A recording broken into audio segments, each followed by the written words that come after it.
Assalamualaikum warahmatullahi wabarakatuh.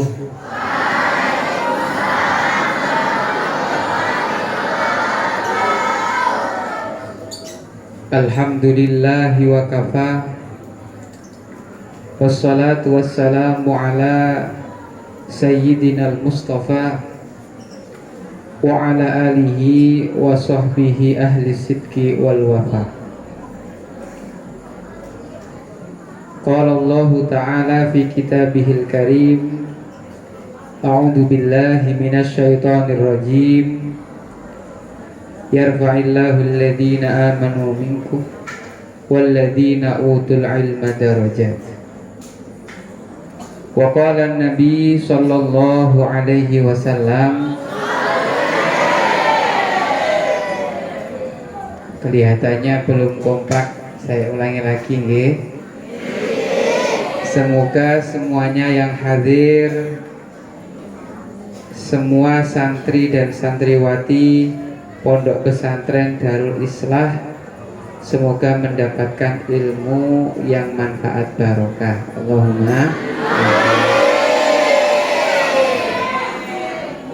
Allahumma sholli ala Muhammad. Alhamdulillah. Qala Nabi sallallahu alaihi wasallam, al-jar qoblad dar war-rafiq qoblad tariq wazad qoblad rahilah. Al-hadis amma ba'du. Hadratal muhtaramin, para alim, para ulama, wabil khusus ingkang kaula hormati lan kaula takzimi, Romo Yai Shodiqul Amin. Saya tadi ngobrol dengan Pak Yai. Alhamdulillah beliau itu juga dulu mondoknya di Banyuwangi, di Romo Yai Thohir. Kiai Thohir itu juga alumni Blok Agung. Jadi sumbernya nggih tetep Blok Agung nggih. Ingkang kula hormati Gus Thohir. Kula lek riyen nimbali Gus Thohir niki Kang Keamanan. Jadi beliau itu keamanan, tapi insya Allah yang tidak diamankan. Luar biasa beliau niki.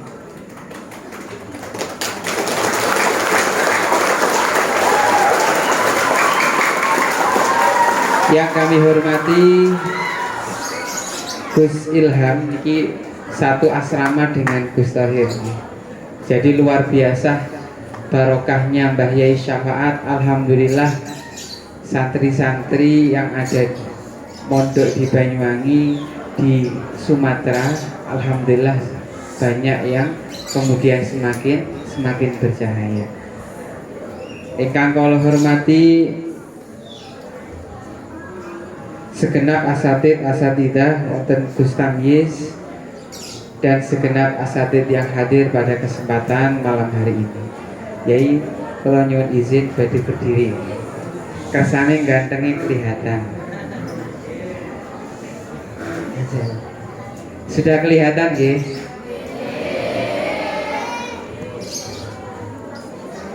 Mas-mas dan mbak-mbak semuanya dilihat di depan itu, saya fotonya itu.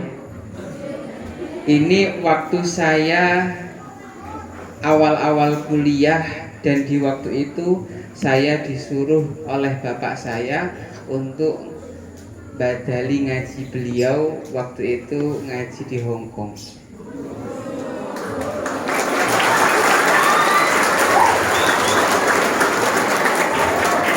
Ini tidak pamer ya, ini cuma cerita saja.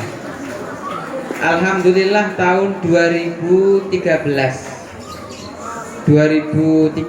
insya Allah itu. Jadi waktu itu bapak saya almarhum Kiai Ahmad Kusyairi Syafaat, putra dari Mbah Yai Syafaat, itu beliau itu punya rutinan ngaji di beberapa daerah dan beberapa negara. Yang pertama, beliau dulu sering ngaji di Malaysia, Singapura, Hong Kong, Makau, Cina. Padahal beliau itu juga santri. Jadi jangan remehkan santri. Mas-mas, mbak-mbak yang berbahagia, pada kesempatan malam hari ini saya tidak ada persiapan, cuma saya niat hormat kepada Pak Yai, kepada Gus-gus semuanya, untuk kemudian sedikit memberikan pengalaman atau cerita-cerita kepada panjenengan semuanya. Saya sampaikan kepada teman-teman yang pertama. Jadi di pesantren kami itu di Blok Agung. Jadi saya itu di Blok Agung itu ada pesantren, salah satu pesantren cabang namanya Pondok Pesantren Muhtah Syafaat. Saya menempelkan di depan pondok dawuh-dawuhnya Mbah Yai. Salah satunya ini yang paling penting menentukan kesuksesannya teman-teman semuanya. Semoga semuanya diberikan sukses, Allahumma. Yang paling banter aminnya saya doakan tambah sukses, Allahumma. Insya Allah sukses semuanya ya. Amin. Jadi saya menulis di banner di pondok pesantren itu, saya tulis dawuhnya Mbah Yai Syafaat. Santri teko ketok sirai, mulih ketok gitoke. Saya ulangi ya. Ini bahasa Inggris ini.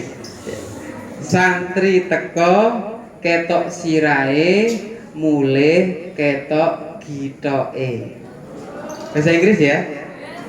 Bahasa Inggris Timur.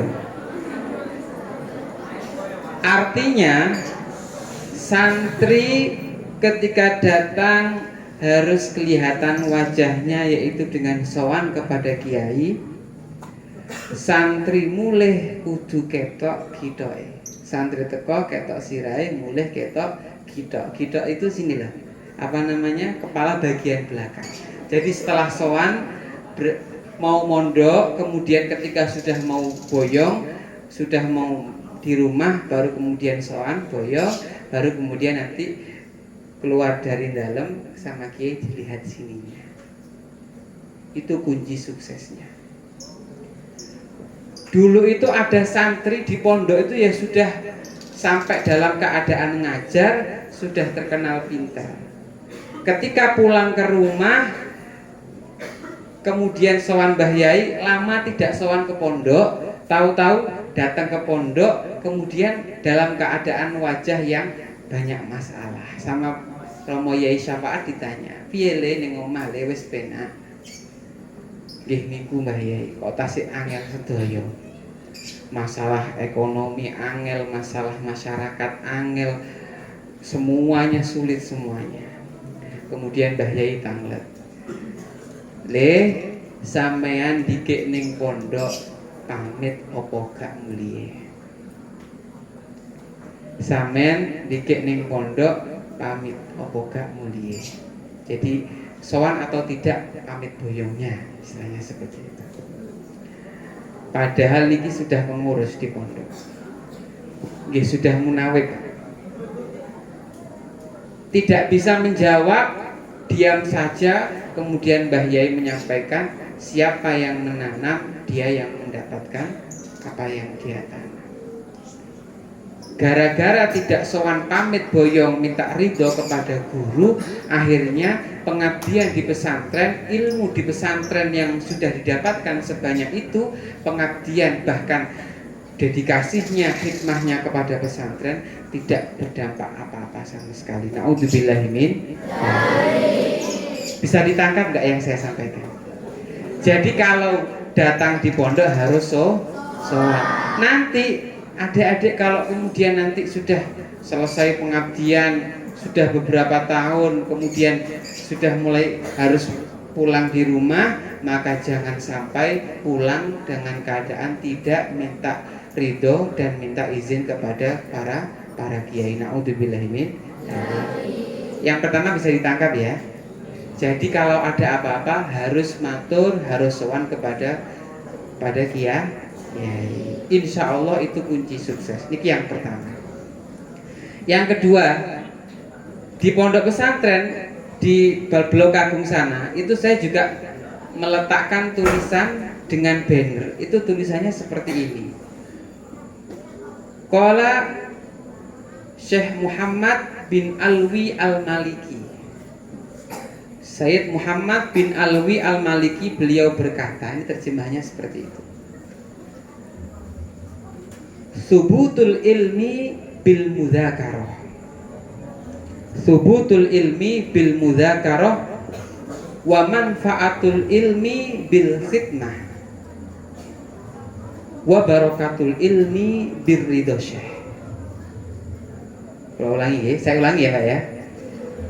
Subutul ilmi bil mudzakarah wa manfaatul ilmi bil khidmah wa barakatul ilmi bir ridha syekh. Yang pertama artinya seperti ini. Sayyid Muhammad bin Alwi Al-Maliki beliau berkata, ilmu itu akan tetap kepada seseorang ketika orang tersebut masih mau mudzakarah atau mentakror dan mempelajari ilmu tersebut biar tidak lupa. Jadi teman-teman di pondok sudah hafal alfiyah kemudian naik ke tingkatan konten alfiyah ya. Setelah alfiyah di sini apa? Balaghah ya. Ada? Setelah alfiyah balaghah. Kalau sudah balaghah tidak ngelalar alfiyah, tidak mengulangi pelajaran alfiyah, insya Allah mesti bakal lupa. Jadi kalau ingin ilmunya tetap ingat, maka harus tetap ditakror atau dipelajari. Saya dulu pernah mondok daurah di Pondok Solo sebelum berangkat ke Yaman. Kemudian saya sowan kepada guru saya yaitu Habib Abu Bakar bin Ali Masyhur. Beliau itu putra dari Habib Ali Masyhur, yaitu Mufti Tarim. Saya sowan kepada beliau karena kalau di Arab itu metodenya menghafal kitab ya. Jadi kitabnya dihafalkan. Lah kalau di pondok pesantren kan jarang menghafal kitab tapi menghafal nadhoman kan ngenten ya. Saya tuh kesulitan menghafal kitab. Akhirnya kemudian saya sowan kepada beliau. Assalamualaikum ya Habib. Uridu an as'alaka kaifat tariqah lil hifdz lana li'an ahfadha syai'an minal kutub sahla.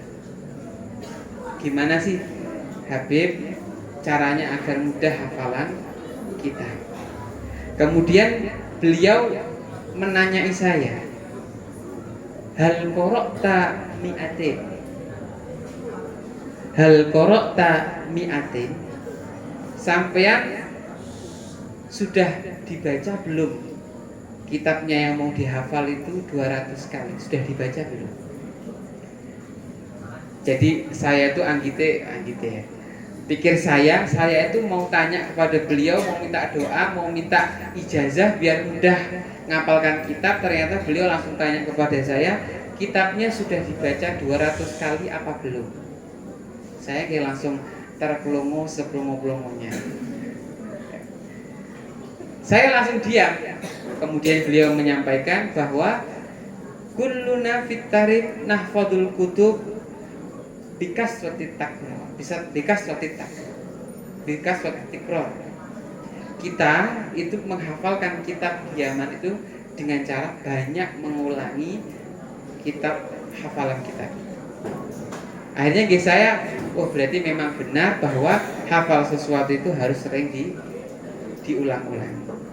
Jadi teman-teman di pondok kalau merasa pernah nggak? Saya mau tanya ke mas-mas dan mbak-mbak coba. Pernah nggak pas hafalan ditarget harus setoran, pas duduk tiba-tiba sudah dapat 10 bed, pas kesandung tahu-tahu tinggal 2 bed? Pernah? Pernah ya?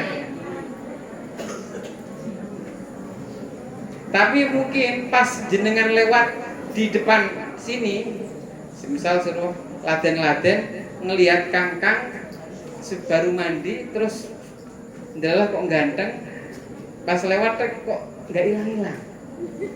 Pernah ya? Insya Allah nggak pernah lah.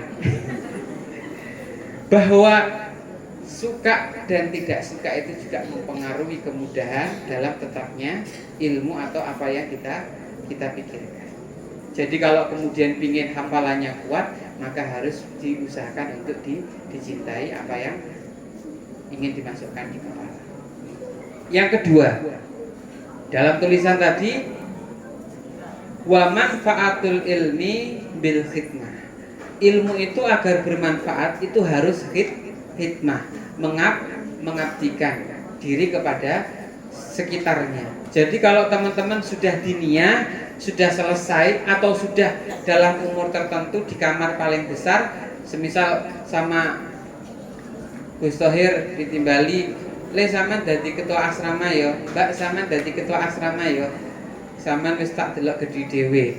Maka itulah kesempatan untuk mendapatkan ilmu yang bermanfaat.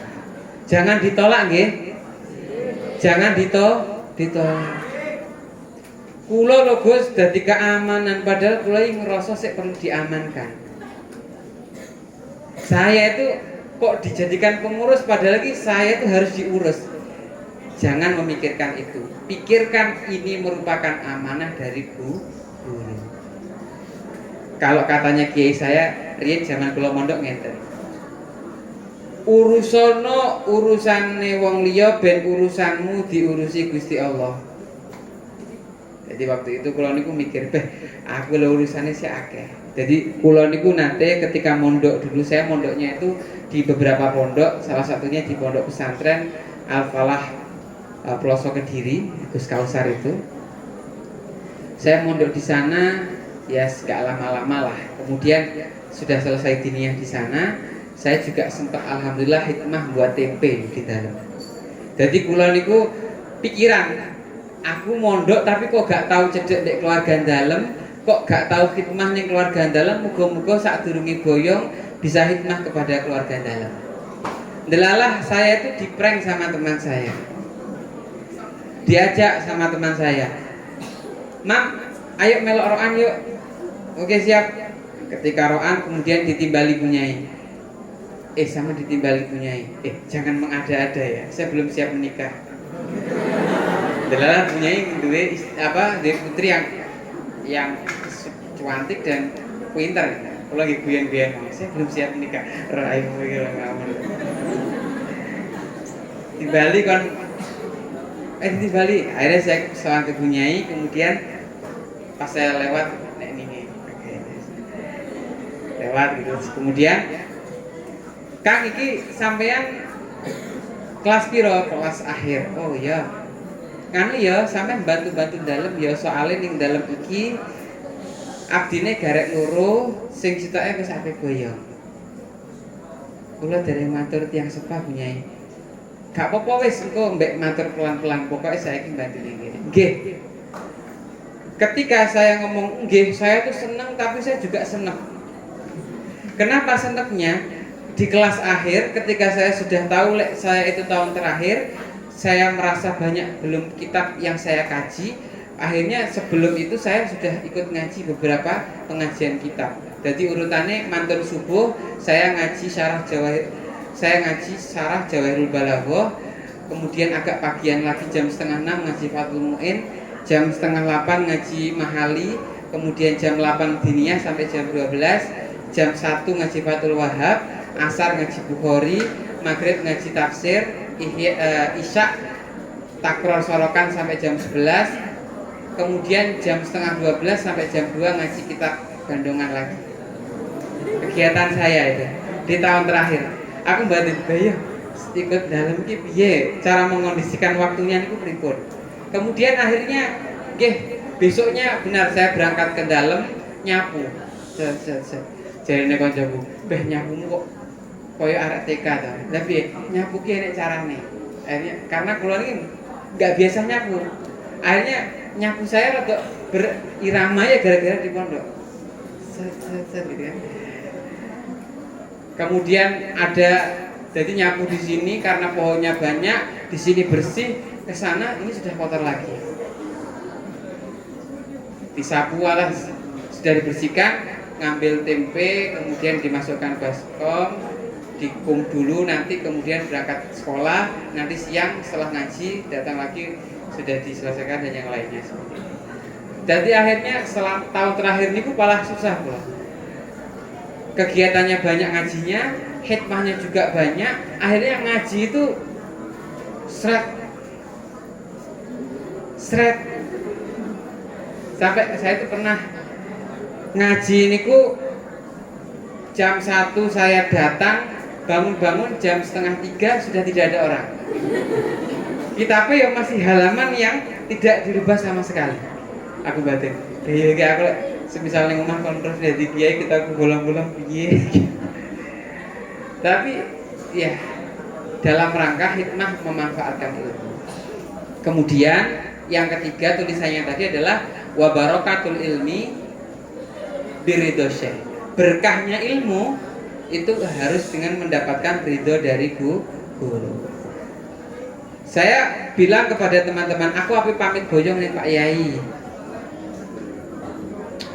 Ojo pamit boyong, aku malah gak oleh. Awakmu lu gurung lulus sekolah, jadi gitu kan. Kemudian saya bilang, gak popo wong keadaannya saya harus pulang. Akhirnya kula matur ke dalem. Pak Yai niku ketika saya matur diginikan.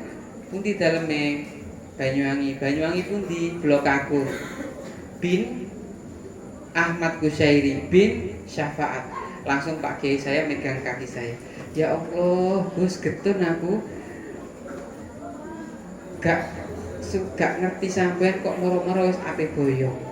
Eman kok nembe ngerti kok langsung boyong. Karena kula beberapa kali mosowan mesti beliau pas gerah dan belum di dalam. Kula niku langsung mboten pingin boyong. Tapi keadaannya harus pulang.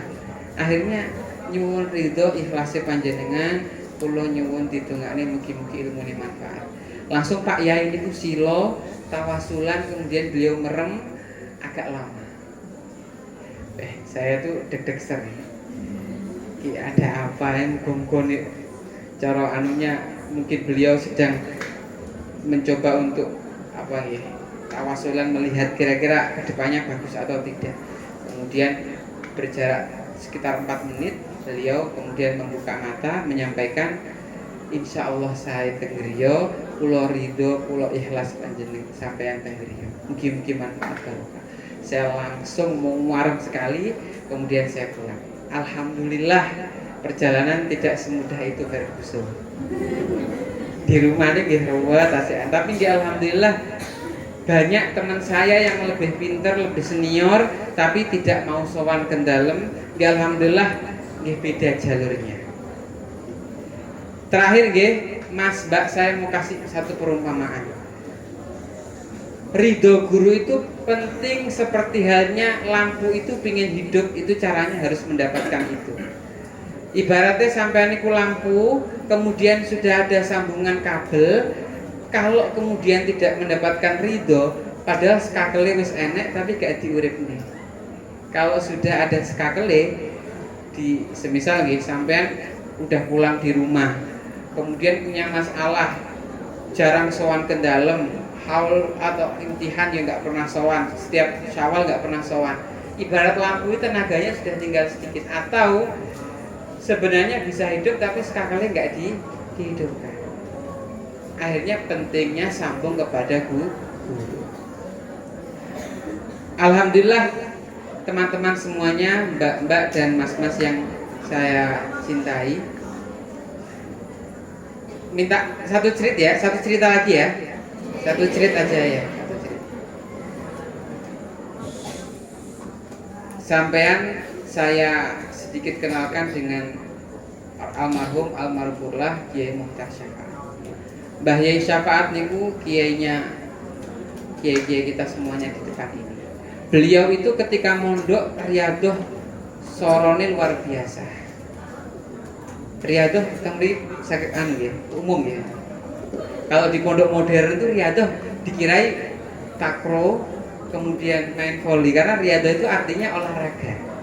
Tapi kalau di pondok pesantren Salaf, riyadhah itu artinya olah jiwa dengan cara tirakat.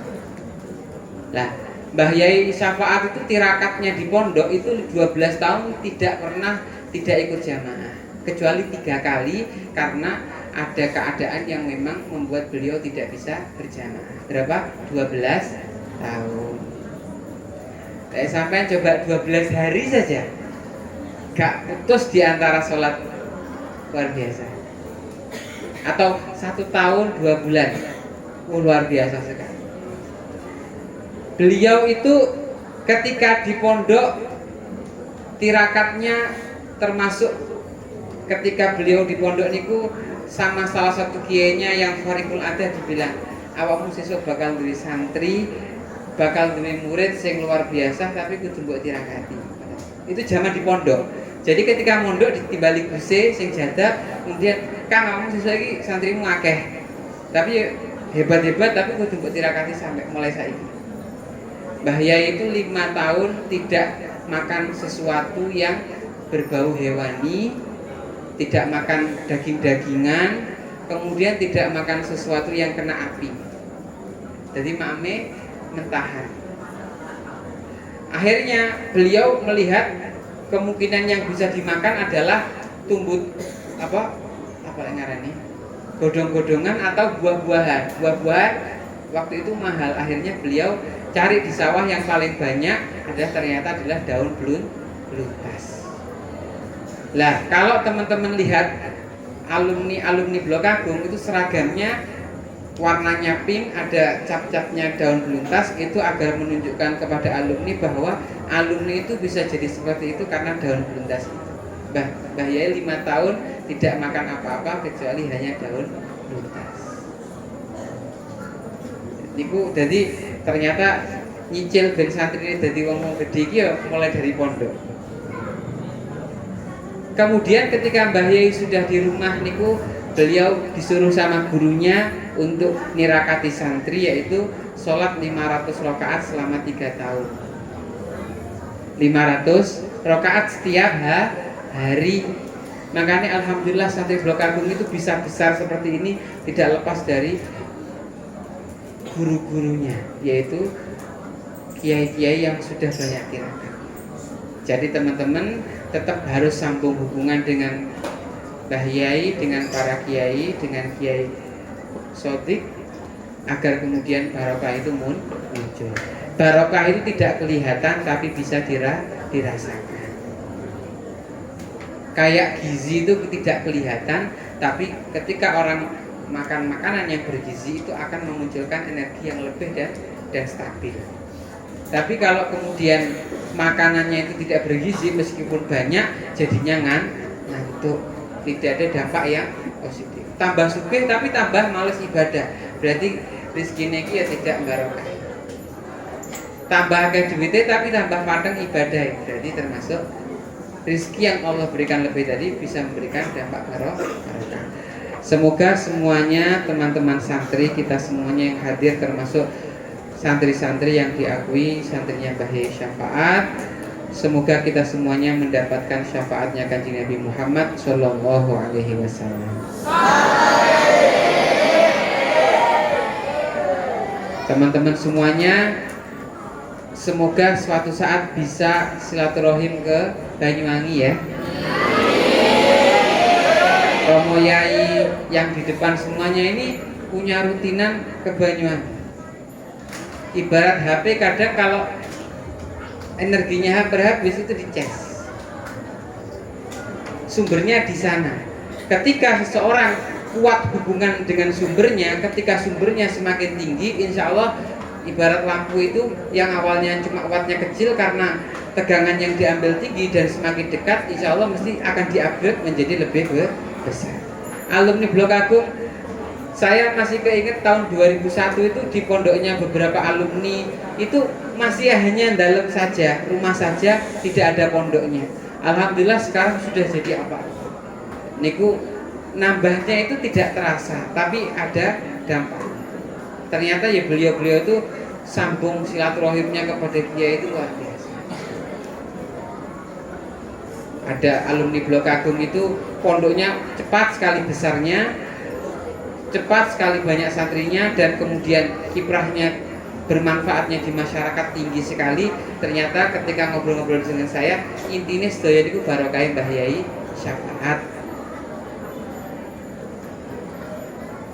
Mboten wonten apa malih. Kemudian saya tanya, jenengan gak ada rutinan teng Blok Agung. Kulon iki setahun iki ping 5 teng Blok Agung.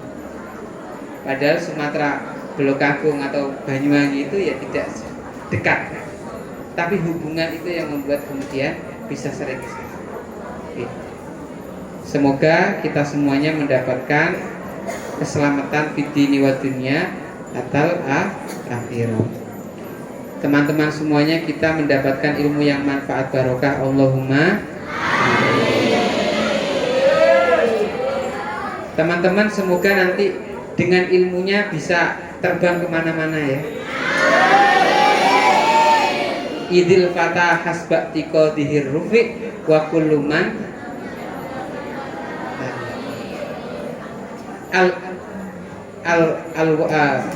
atau ibu yatur bijana hayha. Seseorang itu akan terbang dengan dua sayapnya. Dua sayapnya itu adalah dengan ilmunya. Jadi insya Allah ya, teman-teman, pokoknya punya ilmu insya Allah nanti bisa kemana-mana dan menjadi hal yang berbau ibadah. Nih, saya akhiri dari saya sedikit, semoga ada manfaatnya. Semoga semuanya bisa mendapatkan ilmu yang manfaat barokah. Semoga pondok pesantren ini, Darul Islah, semoga menjadi pondok pesantren yang semakin berkembang, bisa menjadi pesantren yang istiqomah ila yaumil qiyamah. Keluarga dalam keadaan sehat, rukun, tentrem, dan semoga semuanya santri mendapatkan hasil maksud tujuannya, dan semoga kita semuanya termasuk tergolong umatnya Kanjeng Nabi Muhammad sallallahu alaihi wasallam. Al-Fatihah. Alhamdulillah.